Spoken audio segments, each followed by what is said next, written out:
காஞ்சனா பாரு, ஜனம் நம்மளாட்ட எதுக்காக வராங்க தெரியுமா? போதை கரெக்டாக இருக்கிறதுனால தான் அதிகமாக நம்மள இடத்துல ஜனங்க வராங்க. நீ என்ன பண்ணுற? நான் வெளியில் எனக்கு கொஞ்சம் வேலை இருக்குது. நான் மதுரை வாயில் ஒரு 25 அடுப்பு ஓடுது, நலம்பூரில் ஒரு 25 அடுப்பு ஓடுது, ஒரு 25 அடுப்பு ஓடுது. நீ என்ன பண்ணுற?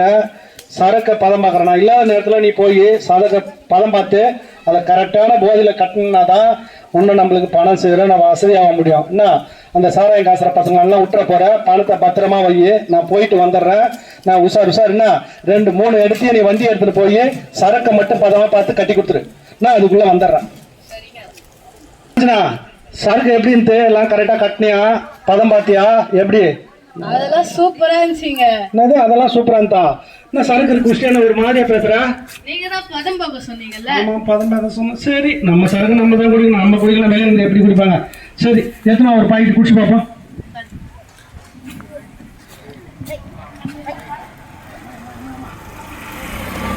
முட்டை வீட்டுலாம் வறுத்து வச்சுக்கிறியா?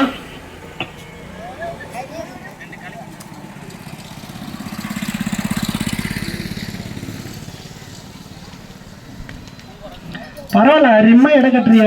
சூப்பர்.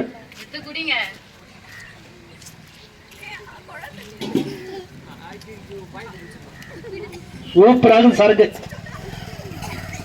சரக்கு என்னையா சரக்கு? பட்டை அடிக்கிறது கவர்னர் பீர் அடிச்சாதான் அங்க. ஐயோ, இது கூட அடிக்கிறியா? நான் சரக்கு தான் பதம் பார்க்க சொன்னேன். பீடி கூட அடிச்சு கட்டுக்கினியா? ஒன்னும் 10 நாள்ல கெஞ்சா ஏதாச்சும் நம்மளுக்கு. சரி, எனக்கு ஒரு டம்மு கொடு. பரவாயில்லம்மா, சூப்பரா இருக்குது.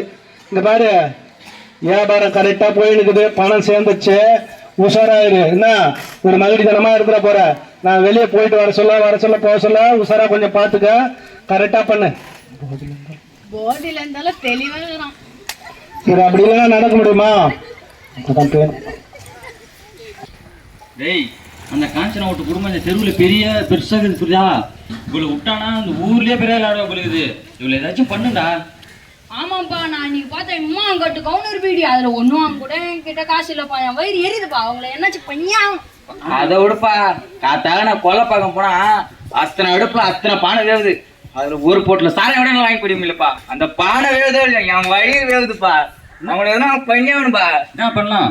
அவங்க குடும்பத்தை நாசம் வைக்கலாம். என்ன சொல்றீங்க? ஐசிலாம்பா. ஒரே வழினா செய்வின. அப்படி எல்லாம் என்னது சூனியம் வச்சிடணும். என்ன சொல்றீங்க? வச்சிடலாம்பா சூனியம். அது பொருள் என்ன பேரு? ஒரு குத்து முடிய எலுமிச்சா காலடி மண்ணு காஞ்ச மிளகா இருந்தாலும் முச்சலாம் கதைய வச்சிடலாம் பாப்பா. காலடி மண்ணா காஞ்ச மிளகா என்கிட்ட விட்டுருப்பா. நீ நான் போய் சூனிய கரை கொண்டு வெயிட்டு வந்துடுறேன். சரி, இங்க பேரு இன்னைக்கு அமாவாசை ராகாலாம் எல்லாம் நைட்டு வந்து சேர்ந்துருங்க. சுனி வச்சு அவங்க கதையை முடிச்சிடலாம். சரிப்பா. இந்த தெருவில் நீ தான் சூனியா இருக்க முடியா? ஒரு குடும்பத்துக்கு சூனியம் வச்சு ஒரு குடும்பத்தை அழிக்கலாம். சூனியம் பண்ணீங்கன்னா இந்த தெருவுல நீங்க தான் பெரிய வெயிட்டுக்கு நினைச்சேன். சூனியத்துல சொல்லிடுறாங்க. அதனால தான் வீட்டுக்கு வந்துடுறேன். ஐஸ்லாம் வாங்க. நானே எல்லாம் சேர்த்து நோட்டு பேர் புடி முடி எலுமிச்சா உட்கார நாசமா போனா அவங்க குடும்பம். 5 ரூபாய் காஞ்சி மிளகா ஆயிரத்தி அவங்க அழிக்கணும். அந்த காலடி முன்னே அவன் கைது இருக்கணும்பா. இந்த முடி அவன் கதையை முடிச்சுன்னுபா. அவளை கிளம்பு. துபரியா பேனே பேனெல்லாம் இல்லையம்மா. யோ துபரியா பேனே எதுவும் இல்லம்மா, வெறும் கைதாம்மா. யோ நல்லா பாரியா. துபரியா இல்லம்மா எதுவும் இல்லம்மா, வெறும் கைதாம்மா. ஐயோ இது என்ன ஏதோ ஆயிட்டாப்பலுக்கு. ஏமா வாமா. ஐயோ நல்லா தானே இருந்தா, எவ்வளோ ஆயிட்டுக்குதோ. சரி, ஹாஸ்பிட்டலுக்கு ஆயிட்டுமா வா. நல்லா வியாபாரம் போயின்னு இருந்தது, குடும்பம் என்ன இது போல ஆயிடுச்சு. 1 வாரம் கழித்து திரும்ப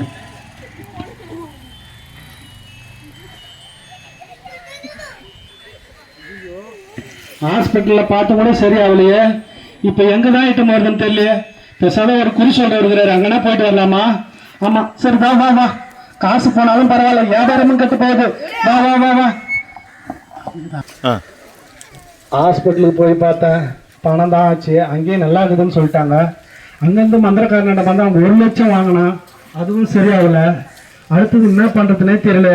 வியாபாரமும் கட்ட போச்சு. நல்லா போய்கின்னு இந்த குடும்பம் இது போல ஆகி போச்சு. என்ன ஓடுறதுன்னு தெரியலையே.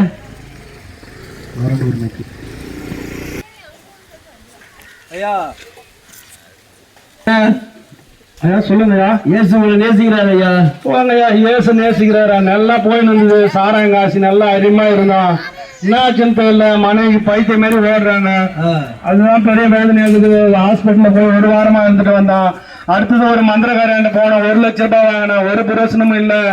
இயேசு நேசிக்கிறாரு, அவரு நேசிக்கிறாரு. உங்க மனைவிக்கு செய்வனை பண்ணிட்டு ஐயா. செய்வனை பண்ணிட்டு செய்வனை பண்ணிட்டு உங்க மனைவிக்கு. உங்க வீட்டுல சூனியம் இருக்குது.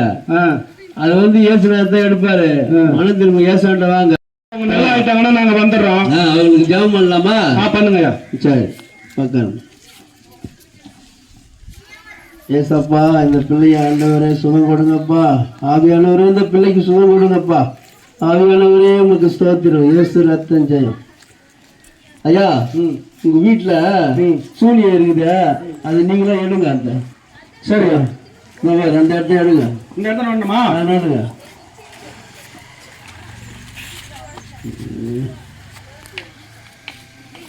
ஆமாயா ஆமாயா.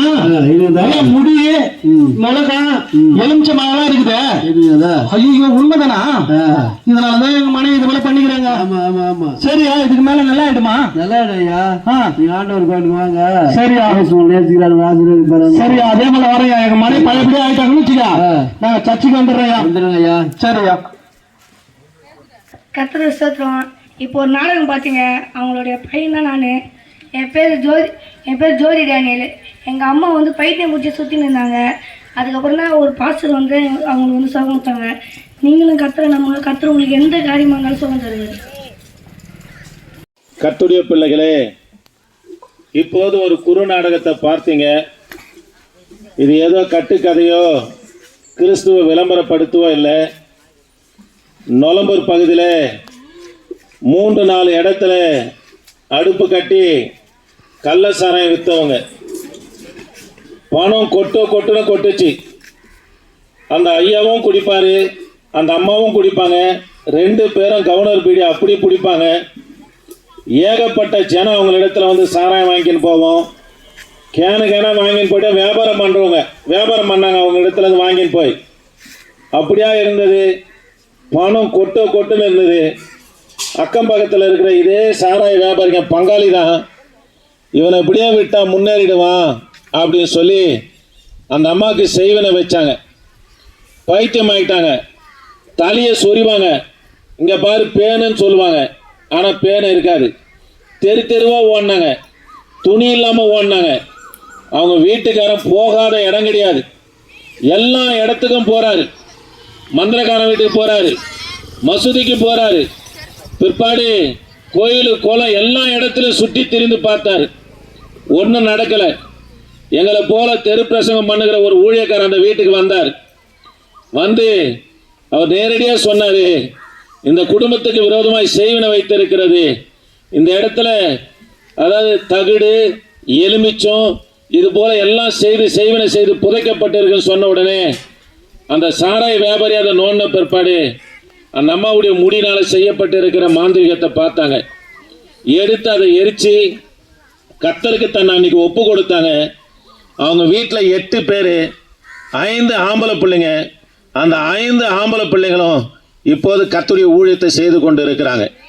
ஆக இந்த வார்த்தையை கேட்கிற எனக்கு அன்பான தேவனுடைய பிள்ளைகளே, மாந்திரிகத்திலிருந்து விடுதலையாக்கணுமா? அல்ல, நான் நினைத்த காரியம் ஒன்றும் கைகூடி வரல, ஏதோ ஒன்று என்னை இருத்துகிறது என்று சொல்லி அனுதினமும் பயப்படுகிறாயா? இந்த ஆண்டவராகிய இயேசு கிறிஸ்துவே யாரெல்லாம் தேடி வருகிறார்களோ அவங்க வாழ்க்கையில தேவனாகிய கர்த்தர் அற்புதம் செய்வார். வேதம் சொல்லுகிறது, குமாரனாகிய கிறிஸ்து விடுதலையாக்கினா மெய்யாகவே நீங்க விடுதலை ஆவீர்கள் என்று கர்த்தர் சொல்லுகிறார். ஆக மாந்திரிகமா, வியாதியா, பிரச்சனையா, போராட்டமா, நில வழக்கா, படுத்தா தூக்கம் இல்லையா, எப்பேற்பட்ட காரியமாக இருந்தாலும் என் தேவனாகிய கர்த்தர் விடுதலை தருவார். ஏன் அவர் விடுதலை தருவார் என்று ஆணித்தரமா யாராலும் முடியாத இந்த ஆண்டவராகிய இயேசு கிறிஸ்து செய்வாரானா? நம்முடைய பாவங்களுக்காக ஒரே ஒரு தெய்வம் 2000 ஆண்டுகளுக்கு முன்பதாக கல்வாரி சிலுவையில பலியாகி 3ஆம் நாள் உயிர் தெழுந்து இந்த ரட்சிப்பை, இந்த விடுதலையை கர்த்தர் கொடுத்திருக்கிறார். நானும் ஒரு நாள்ல ஆக்சிடென்ட் ஆகி பைத்தியமா இருந்தேன். போகாத அதாவது குறிமேடைகள் கிடையாது. எல்லா இடத்துக்கும் போயிட்டு கைவிடப்பட்ட நிலையில் இருக்கும்போது என்னை பெற்ற தாயே சொன்னாங்க, இனி இவன் பிழைக்க மாட்டான், இவனுக்கு எதாகிலும் கர்ண கொலை போல ஒரு மருந்தை கொடுத்து சாகடிச்சிடலான்னு சொன்னாங்க. அந்த அளவுக்கு உடம்பு வெறும் எலும்பும் தோலுமாய் காணப்பட்டேன். கர்த்தருடைய சமூகத்துக்கு போனேன். அன்று ஒரே நாளில் என் தேவனாகிய கர்த்தர் விடுதலை கொடுத்தார். தேவ பிள்ளைகளே, இந்த குமாரனாகிய கிறிஸ்து விடுதலையாக்கினா மெய்யாகவே நீங்கள் விடுதலையாகப்படுவீர்கள் என்று வேதம் சொல்லுகிறது. உங்களிடத்தில் ஆண்டவர் பொண்ணையோ பொருளையோ நீங்கள் வைத்திருக்கிற வீடு வாசலே கர்த்தர் கேட்கலங்க. உங்கள் இருதயத்தில் ஆண்டவரை விசுவாசித்து அவரை நோக்கி பார்ப்பீர்களா, உங்கள் வாழ்க்கையில் என் தேவனாகிய கர்த்தர் அற்புதம் செய்வார். இங்கே வந்திருக்கிற எல்லாரும் எதோ வேலை வெட்டி இல்லாமல் இல்லை. பிள்ளைங்கள் எல்லாம் காலேஜில் எக்ஸாம் எழுதுன்னு இருக்கிறாங்க. வேலை செய்கிறவங்க எதுக்காக வராங்கன்னா கர்த்தர் தான் வாழ்க்கையில் அற்புதம் செய்தார். சூனியத்தினால சாராயத்தினால குடும்பமே சூன்யமாய் காணப்பட்டு வெளிச்சத்தை காணக்கூடாதபடி இருந்தோம். கர்த்தர் எங்களை தேடி வந்து மறுவாழ்வு கொடுத்திருக்கிறார். அந்த வாழ்வை என் தேவனாகிய கர்த்தர் உங்களுக்கும் தருவார். ஆகவே உங்கள் இருதயத்தில் இயேசுவை விசுவாசிங்க, அவரை நம்புங்க. என் தேவனாகிய கர்த்தர் உங்கள் வாழ்க்கையில் அற்புதம் செய்வார். நாங்கள் உங்களுக்காக ஜெபிக்க போகிறோம். உங்களுக்கு ஜெப உதவி வேண்டும் என்று சொன்னால் வாங்க, நாங்கள் உங்களுக்காக ஜெபிக்க போகிறோம். கிருபையின் தேவனே, நாங்கள் உம்மை துதிக்கிறையா. வந்ததான ஒவ்வொரு பிள்ளைகளுக்காக ஜெபிக்கிறோம். ஆண்டவரே, இந்த வார்த்தை கேட்டதானே இந்த கல்பட் கிராமத்தை ஆண்டவரே உம்முடைய ரத்தத்தில் ஒப்பு கொடுத்து ஜெபிக்கிறையா. கர்த்தர் நீங்கள் ரட்சிங்க. ஆண்டவரே, இங்க இருக்கிறவருடைய வாழ்க்கையில என் தேவனாகிய கர்த்தர் அற்புதம் செய்வீராக. குடியிலிருந்து விடுதலையாக்குவீராக. ஆண்டவரே, குடும்ப பிரிவினர் விலகட்டும், மாந்திரிக கிரிகள் விலகட்டும். அற்புதம் செய்யுங்கப்பா, ஆசீர்வதி. இயேசு நாமத்தில் ஜெபிக்க நல்ல பிதாவே, ஆமென். பிரைஸ் அல்லாஹ்.